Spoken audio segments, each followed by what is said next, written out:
Most of you know that I own this Volkswagen ID.3 for almost 3 years. I have been there from the start. I was one of the first people to receive the car, and I have seen what Volkswagen put in the ID models from the start that a lot of cars even nowadays don't have. On this list are of course things that other cars have as well, and that Volkswagen may even have had before the ID models in their non-electric cars. And of course, if you're about to order an ID.3, 4 or 5, you can use my referral link in the description below, and we both get 200 euros charging credit. Important is you have to use the link before you do the ordering process. And if you want to support the channel, there's a Patreon link in the description below, and there's also channel membership here on YouTube. Both get special access to new infos and things that are happening on the channel and in the electric car world, and early access to videos. Ooh, I locked the car.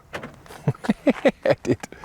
Number one is the form factor. Most car manufacturers, their first EV was an SUV, a big car, so they took an existing ICE car and just put a battery in and electric motors, and that it's easy, they chose a big car. Volkswagen, the first electric cars they did was an e-Golf and then an e-Up, and then from the ID models it was an ID.3 that came out first, not an ID.4 SUV or ID.7 a sedan. No, it was a normal size car, not gigantic. I love that. There is no start-stop button needed. You get into the seat and the ignition is on and you can drive. And nowadays there's still so many cars where you have to press the start-stop button to drive and even turn off the car afterwards. So not just put it in park, it has to be turned off. Yes, there is a start engine button, but this is for starting the ignition if you don't want to drive, if you just need the car to be on. Amazing. I need my phone so I don't have to remember stuff. Some features that the ID.3 had from the start that still a lot of cars are missing. The cruise control adjustment, the behavior of it. So you can adjust it in your drive mode to eco, comfort or sport. That means how it's accelerating when there is a speed change. If the car in front of you is slowing down or accelerating, how fast are you accelerating then to get to your desired speed? And I think that's important. It makes the drive so much smoother, and some people like it fast in sport and some, like me, drive in eco because it's just more comfortable. The rain sensor works really well, and the wipers also go with it in a nice way. You can adjust the sensitivity of it so it's not doing too much even though it's not raining that much, or it's not doing anything, so it works really well. I like that. The light, you can adjust when the light turns on. You can do early, normal or late, so it waits a bit, so it has to be a bit darker for the light to turn on, or early, it does it even way before normal cars, and I love that. So when it's foggy, normally it already turns on, and also the light turns on when it's bad weather. So when it's raining, the wipers are going, the rain sensor detects that it's raining, the light goes on automatically. You don't have to do that. Awesome. The Matrix LED headlights with the high beam assist is so amazing from the start. Again, other cars have that as well, but some cars it doesn't work that smooth and it's turning on in a weird way. Volkswagen nailed that from the start. I love it and I still use it. It's amazing that when cars are coming towards you, the high beams staying on, and just the segments where this car is in front of you or coming towards you is being turned off. Amazing. The head-up display, I don't have it, but I've seen it. From the start, the head-up display only showed speed and stuff like this, so the instrument cluster was copied to the head-up display. It took 3 months till the augmented reality part came, and it looked amazing. So you can say it wasn't that amazing from the start, but 3 months later. There are cars that don't even have Android Auto or Apple CarPlay. ID.3 didn't have it from the start. Again, I had to wait 3 months, but it also works wirelessly. I don't need a cable for it. For me, two things that are extremely important, and it's about the climate.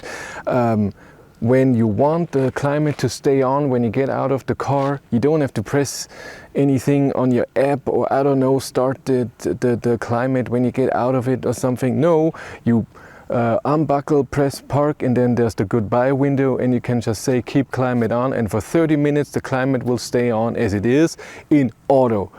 So if you have it on foot and the window or something, the airflow, it will change to auto, so that it will keep the temperature that you have set. With AC or in the winter with heat, so there's no, oh my god, what do I have to do and whatever. There are cars where this is still not as easy as you think. You have to go out and use the app, and if you are in a part where there is no good internet connection, which I had, you cannot start the climate while you're parking somewhere, and it's just annoying. And here you can just do it in a car and done, I get out.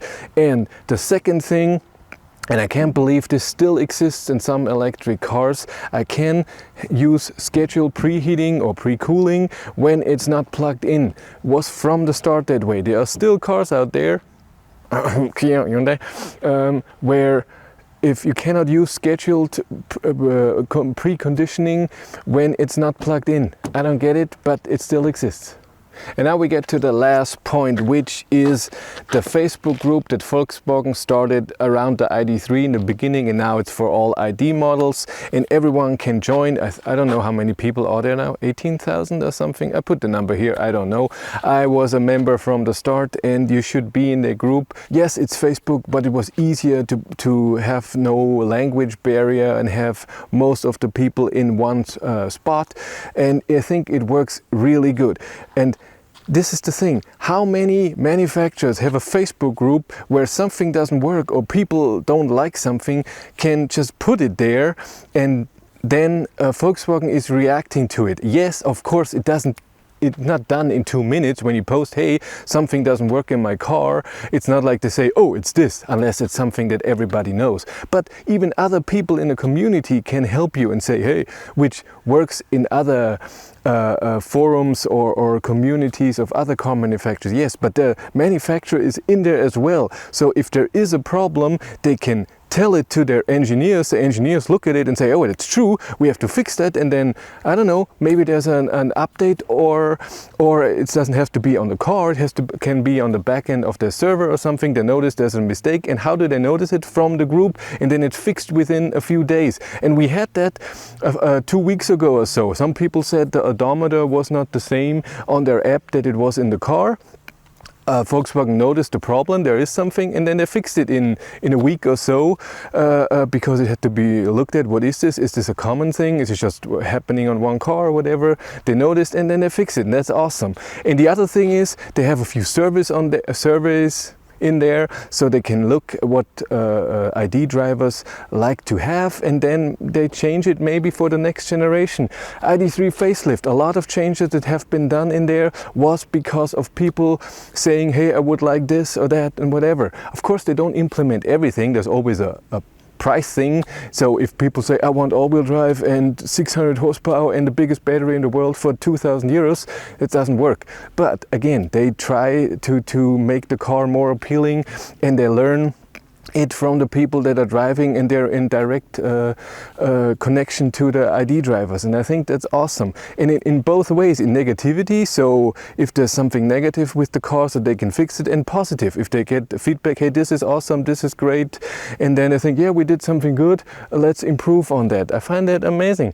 The same with software things. When the car came out, there was no state of charge in the cockpit. It only appeared at 10%, and the charging window on the normal infotainment screen just showed no charging power. It showed kilometers per minute or per hour.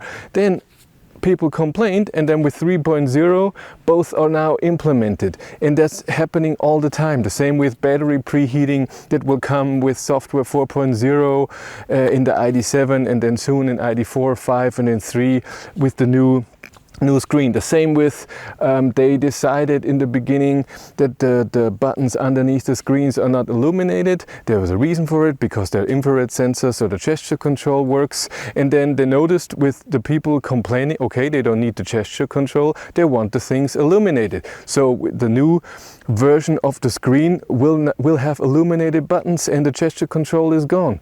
And it's fine, because most people said, I don't need the gesture control, I don't use it, I want it illuminated, and that's what happened. And I think that's awesome, and not a lot of manufacturers do that.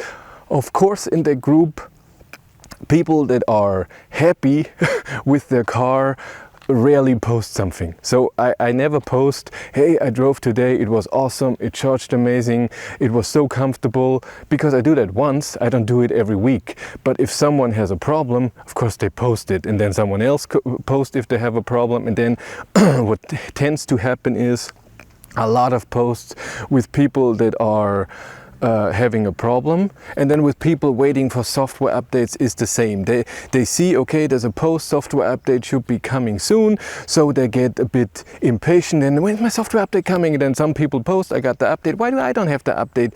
And I get this, and they get frustrated and like I said, impatient.